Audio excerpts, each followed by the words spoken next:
오늘 성경 말씀은 히브리서 4장 1절에서 11절입니다. 이 시대 사람들은 각자 나름대로의 스트레스를 가지고 살아갑니다. 무엇 때문에 생긴 스트레스인지는 사람마다 다르겠지만 그로 인해 힘들어합니다. 그런 사람들에게 필요한 것은 스트레스 해소입니다. 이 스트레스를 해소하고자 사람들은 여행을 하거나 맛있는 것을 먹거나 아니면 쇼핑을 합니다. 하지만 이런 것들을 할 때는 좋지만 다시 일상으로 돌아오면 똑같아집니다. 진정한 참 안식이 없습니다. 그렇다면 과연 예수 그리스도를 믿으면 참 안식을 얻을 수 있을까요?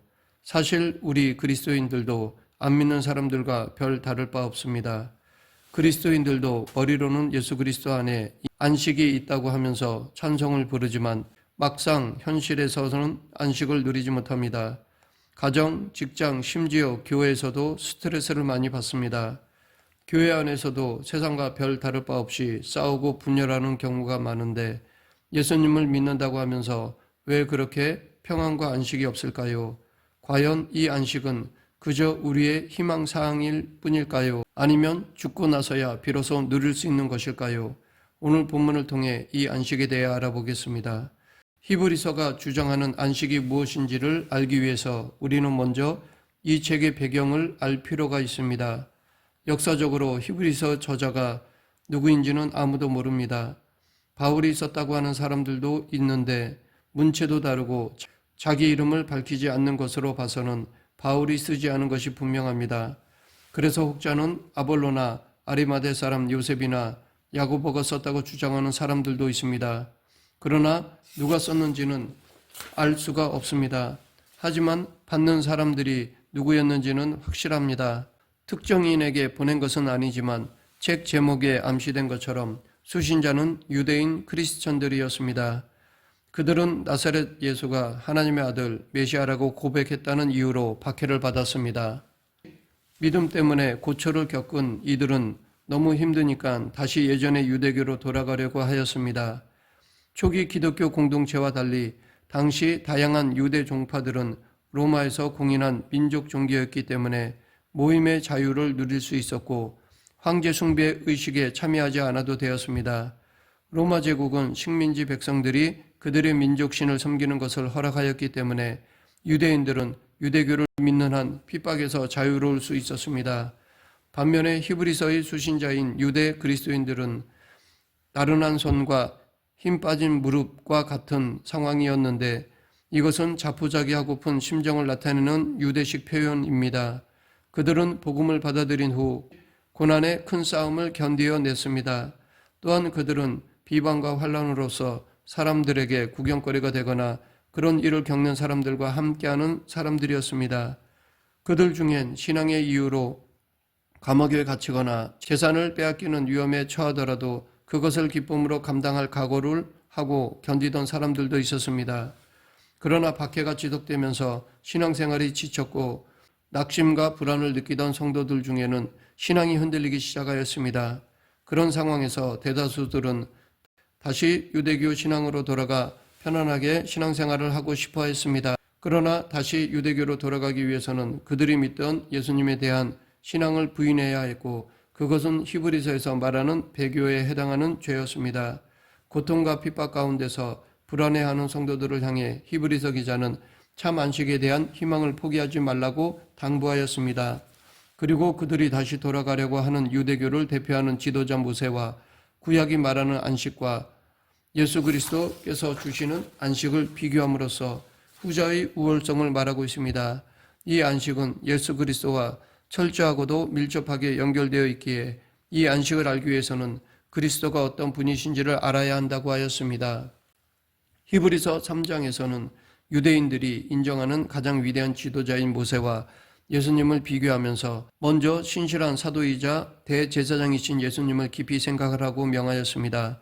히브리서 3장 1절 그러므로 함께 하늘의 부르심을 받은 거룩한 형제들아 우리가 믿는 도리의 사도이시며 대제사장이신 예수를 깊이 생각하라. 여기서 사도라는 말은 예수님의 12 사도나 사도 바울과 같은 이들을 가리키는 것이 아닙니다. 기본적으로 사도는 어떤 특정한 사명을 수행하라는 임무를 받고 보냄을 받은 자라는 뜻을 가지고 있습니다. 예수님의 12제자는 부활의 증인으로서 그분의 공생애를 증거하는 특별한 사명을 위임받은 이들이기 때문에 12사도라고 불리기도 하였습니다. 물론 넓은 개념으로 교회가 선교 사명을 위해 선택한 선교사들을 지칭할 때도 사도라는 표현을 사용하기도 하였습니다. 그런데 예수님은 구속이라는 사명을 위해 하나님으로부터 직접 보냄을 받으신 분이라는 차원에서 히브리서는 예수님을 사도라 부른 것입니다. 또한 그분은 대제사장이십니다. 대제사장은 이스라엘과 모든 제사장을 대표하여 이스라엘을 위한 제사를 지휘하는 가장 높은 제사장입니다. 예수님은 모세처럼 신실한 대제사장이시지만 모세 이상이신 분이십니다. 여기서 모세와의 가장 큰 차이는 예수님이 집을 지으신 분이라는 사실입니다. 집을 지으신 분이 당연히 집보다 더 크고 영광스럽습니다. 이어서 3장 4절은 예수님께서 하나님의 집을 만드셨으며 하나님께서 만유를 만드셨다고 하였습니다. 이것은 건축자이신 예수님의 역할이 만물을 지으신 하나님의 역할과 같다는 뜻입니다. 예수님은 하나님의 집을 만드신 분이라는 차원에서 창조주 하나님과 동등 지위이십니다. 모세는 하나님의 집을 섬기는 종이지만 예수님은 하나님의 집을 건축하신 분이십니다. 또한 모세는 집의 일꾼이지만 예수님은 집주인의 아들이십니다. 종과 아들의 차이는 크고 분명합니다. 또한 둘은 섬기는 위치도 달랐습니다. 종인 모세는 온 집 안에서 충실한 자였지만 예수님은 집 위에서 섬기신 분이십니다. 계속해서 히브리서 3장 7절부터 11절에서는 시편 95편 7절부터 11절을 인용하고 있습니다. 원래 이스라엘 사람들에게 주어진 하나님의 말씀은 과거의 그들만의 대상으로 하는 것이 아니라 현재의 우리들에게도 동일하게 계시되는 말씀, 늘 현재형인 성령님의 음성입니다. 따라서 히브리서 기자는 성령님의 시편을 당시의 수신자만이 아닌 지금 말씀을 듣고 있는 우리들에게도 전하신다고 여기고 그 말씀을 현재형으로 기록한 것입니다. 여기 인용된 시편 말씀도 오늘을 강조하고 있습니다. 그러니까 이 말씀은 지금을 사는 우리들에게도 유효한 말씀이라는 것입니다. 히브리서는 하나님의 말씀이 성령을 통해 과거뿐만 아니라 지금도 동일하게 우리를 향하고 있음을 강조한 것입니다. 시편 95편의 내용은 하나님의 권능에 대한 찬양과 이스라엘을 향한 경고로 이루어져 있는데 히브리서는 그 중에서 경고에 집중하고 있습니다. 왜냐하면 이 시편의 내용이 히브리서 기자가 말하고자 하는 안식과 깊은 관계를 맺고 있기 때문입니다. 즉 하나님을 시험하면 하나님이 그들을 안식에 들어가지 못하도록 하신다는 것입니다. 히브리서 3장 12절 형제들아 너희는 삼가 혹 너희 중에 누가 믿지 아니하는 악한 마음을 품고 살아계신 하나님에게서 떨어질까 조심할 것이요. 그렇다면 우리는 어떻게 해야 불신앙과 불순종의 위험을 피할 수 있을까요? 그것은 13절 오직 오늘이라 일컫는 동안에 매일 피차 권면하여 너희 중에 누구든지 죄의 유혹으로 완고하게 되지 않도록 하라입니다. 즉 매일매일 서로 권면하라는 것입니다. 이런 이유로 우리를 교회로 묶어주셨고 신앙생활을 함께하는 것입니다. 혼자 신앙생활을 하는 것은 온전치 못합니다. 이웃을 사랑하고 권면해주고 섬겨야 합니다. 또한 피차 권면한다라는 것은 누군가와 올바른 방식으로 신앙생활을 해야만 위험을 피할 수 있다는 것입니다. 혼자서 하는 신앙생활은 위험합니다. 잘못 갈 수 있습니다. 그리고 오늘 일하는 것은 영원한 것이 아니라 예수님의 재림 때까지입니다. 예수님이 재림하시면 오늘은 없어집니다. 끝입니다. 이 세상에서의 기회는 영원히 주어지는 것이 아닙니다. 우리가 서로 권면하고 사랑하고 세워주는 것은 영원한 것이 아닙니다. 서로 사랑하고 섬기고 격려하고 남을 돕는 것이 쉽지 않고 때론 귀찮은데 그럼에도 이렇게 하라는 것은 우리에게 기회를 주시는 것입니다. 이 기회를 얻지 못할 때가 온다는 것입니다. 히브리서의 수신자들은 처음에는 확신으로 시작했습니다. 그러나 그들이 안식에 들어가기 위해서는 그 확신을 끝까지 지켜야만 했습니다. 처음 시작했다가 흐지부지해지면 안 되고 끝까지 지켜야 하는 것입니다. 히브리서 기자는 3번에 걸친 질문을 통해 안식에 들어가지 못하는 위험에 관해 경고하고 있습니다. 첫 번째 질문은 듣고 격려하게 하던 자가 누구냐입니다. 하나님께 반역한 사람들, 하나님을 노하게 하던 자들은 이스라엘 사람들이었습니다. 안 믿는 사람들이 아니었습니다. 그들은 모세를 따라 애굽에서 나온 모든 사람들이었습니다.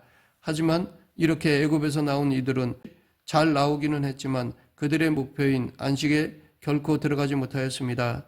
두 번째 질문은 하나님이 40년 동안 누구에게 노하셨느냐입니다. 이 진노의 기간은 실제로 은혜의 기간이기도 하였습니다.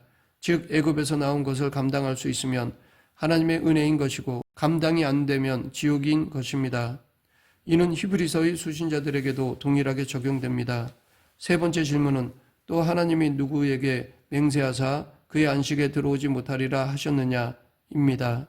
이것은 시편 95편 11절의 내용인데 시편 9절에서 가나안 땅이 갖는 의미는 안식입니다. 이스라엘 백성들이 안식에 절대 들어가지 못한 핵심적인 이유는 그들의 믿지 않은 악한 마음 때문이었습니다.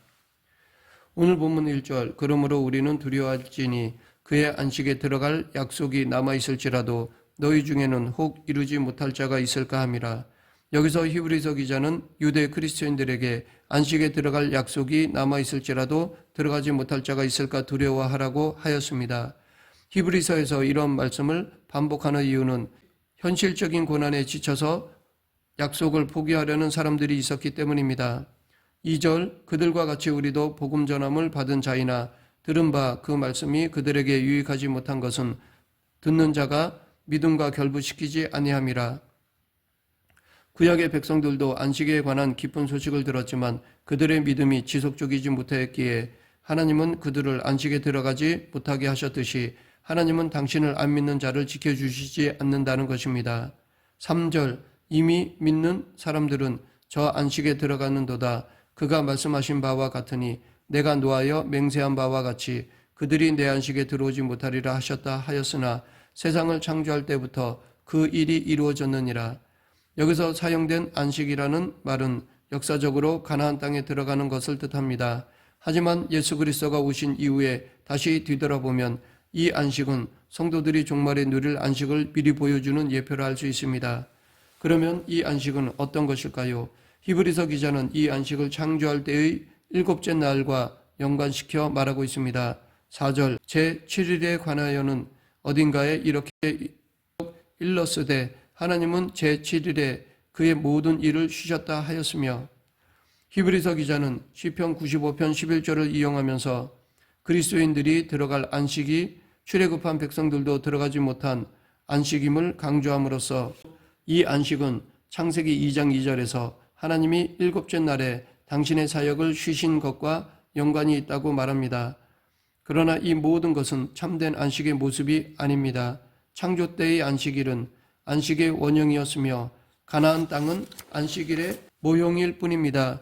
참 본질의 그리스도인의 안식은 11절 이미 그의 안식에 들어간 자는 하나님이 자기의 일을 쉬심과 같이 그도 자기의 일을 쉬느니라. 그러므로 우리가 저 안식에 들어가기를 힘쓸지니 니는 누구든지 저 순종하지 아니하는 본에 빠지지 않게 하려 함이라. 히브리서 기자가 말하는 안식은 복음서의 구원, 하나님 나라, 요한복음의 생명이나 영생과 같이 하나님의 종말론적인 회복에 대한 대망을 담은 것입니다. 히브리서 기자가 구원, 하나님의 나라, 영생 대신 안식이라는 표현을 쓰는 이유는 결국 구원, 하나님 나라, 영생의 근본적이고 진실한 내용이 안식이기 때문입니다. 출애굽 세대는 안식에 들어가지 못했습니다. 이는 우리에게 엄중한 경고를 줍니다. 처음에 확신으로 시작한 그리스도인이라 해도 반드시 종말의 안식에 들어간다는 보장이 없습니다. 우리 그리스도인들이 들어가야 하는 안식은 어느 특정한 날에 누릴 수 있는 육신의 쉼 너머에 있습니다. 이는 근본적으로 하나님이 주시는 평안입니다. 그래서 예수님은 요한복음 14장 27절에서 평안을 너에게 끼치노니 곧 나의 평안을 너에게 주노라. 내가 너에게 주는 것은 세상이 주는 것과 같지 아니하니라. 너희는 마음에 근심하지도 말고 두려워하지도 말라라고 말씀하셨던 것입니다. 한 번 구원을 받은 사람은 구원을 잃을 수 없는 것은 맞습니다. 그러나 비록 구원에 대한 약속은 받았다 하더라도 최종적인 구원은 믿음을 상실하지 않고 끝까지 충실하는 자에게만 허락되는 선물입니다. 그러기에 이 구원에는 세 가지 시제가 있습니다. 즉 받은 구원, 받는 구원, 받을 구원이 있습니다. 그런데 많은 사람들은 받은 구원 이후에 바로 받을 구원으로 간다고 생각합니다. 중간에 받는 구원을 생각하지 않습니다. 그런데 정말 구원받은 사람이라면 받는 구원의 과정, 즉 지금 예수님의 인격을 닮아가는 성화의 과정을 걸어가게 되어 있습니다. 구원받은 사람이라고 하면서 지금의 성화의 과정이 없다면 진정 구원받은 사람인지 의심해 보아야 합니다. 물론 우리는 남의 구원을 판단할 수는 없습니다. 하지만 적어도 자신 스스로는 성찰해 보아야 합니다. 지금 내 신앙생활에 받는 구원의 과정이 없다면 스스로의 믿음을 의심해 보아야 합니다. 비록 우리가 부족하고 불완전하지만 예수님의 뜻대로 살고자 애쓰는 삶이 있다면 그것이 성화의 과정이고 그것이 올바른 신앙생활입니다. 히브리서 기자는 바로 이것을 말하는 것입니다.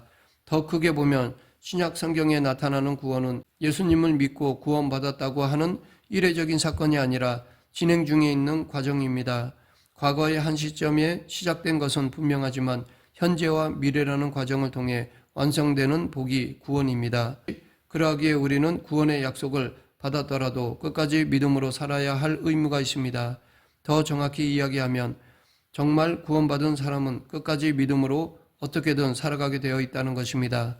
그런데 이것이 없다면 정말 구원받은 것인지 점검해 보아야 합니다. 말씀을 맺겠습니다. 예수 그리스도를 믿는다는 이유로 핍박과 고난을 받아도 우리는 그분을 믿고 따르는 일을 포기하지 말아야 합니다. 왜냐하면 진정한 안식은 예수 그리스도 안에서 누릴 수 있기 때문입니다. 우리에게는 영원한 안식이 기다리고 있습니다. 어떠한 상황과 여건 속에서도 예수님을 믿고 따름으로 영원한 안식을 잃지 않는 저와 여러분이 되길 간절히 축원합니다. 기도하겠습니다. 생사화복을 주관하시는 하나님 아버지, 진정한 참 안식을 바라보며 지금의 고난을 이겨내어 배교하지 않는 성도가 되게 하여 주시옵소서. 예수님 이름으로 기도드립니다. 아멘.